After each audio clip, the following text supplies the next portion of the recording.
राष्ट्रीय जनता दल ऐतिहासिक रूप से समाजवादी आंदोलन का पुरोधा बिहार की राजनीति में, और जो हमारी उपलब्धियां रही हैं लगातार, जो 75 साल लोकतंत्र को इतिहास का गवाह रहा है समाजवादी आंदोलन की राष्ट्रीय जनता दल जो ध्वजावाहक है, उन लगातार उपलब्धियों के आधार पे हम लोग बिहार में अपने पार्टी के कार्यकर्ताओं को प्रशिक्षित कर रहे हैं किस तरीके से इस देश में सांप्रदायिक ताकतें जन भावनाओं को उभार कर मूल समस्याओं का समाधान नहीं करना और भ्रमित करना, ऐसी ताकतों के बारे में हम लोग सजग कर रहे हैं कि आने वाला जो चुनाव है, जिस तरीके से आप देखते हैं कि चुनाव के आन वक्त पे सारे मुद्दे गायब हो जाते हैं और धार्मिक और जातीय विभाजन के आधार पर भारतीय जनता पार्टी चुनाव को प्रभावित करने का काम करती है,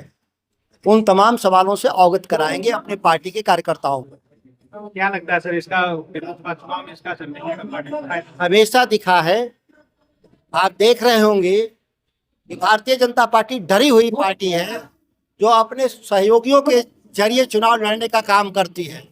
आज तक 75 साल में भारतीय जनता पार्टी को अपनी हैसियत इतनी नहीं रही कि बिहार की राजनीति में अकेले चुनाव लड़े और चुनाव लड़ करके चुनाव जीत सके। इन तमाम जो उनकी कमजोरियां और खामियां हैं, बिहार की जनता अवगत है, इसीलिए लगातार मुखौटों के जरिए राजनीति करती है भारतीय जनता पार्टी। नीतीश कुमार जैसे मुखौटे को वो आगे करके राजनीति करती है। जो 75 साल में नहीं हुआ वो देख लिया देश।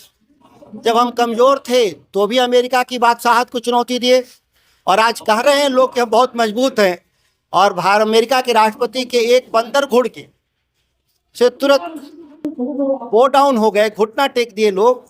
हम लोग को उम्मीद नहीं था कि भारत के प्रधानमंत्री इतने निकम्मे और कायर होंगे कि अमेरिका की बंदर घुड़की के सामने घुटना टेक देंगे। नीतीश कुमार का राज तो घोटालों का राज ही है। अब उनका तो फहरिस्त इतनी लंबी है कि अगर पूरी कहानी बताया जाए तो कई घंटे नहीं कई दिन लगेंगे। लखीसराय कोई अछूता जिला है नहीं। सृजन कांड के घोटाले के समय भी यहाँ आया था खबर, भागलपुर से लेकर लखीसराय के इलाके में ट्रेजरी लूट हुआ था। अब शिक्षा विभाग का जो आप बता रहे हैं, तो घोटाले के उस्ताद लोग हैं। मेधा घोटाला के आरोपी उनके पार्टी के शोभा बढ़ाते रहे हैं, चुनाव में सक्रिय रूप से शामिल रहते हैं।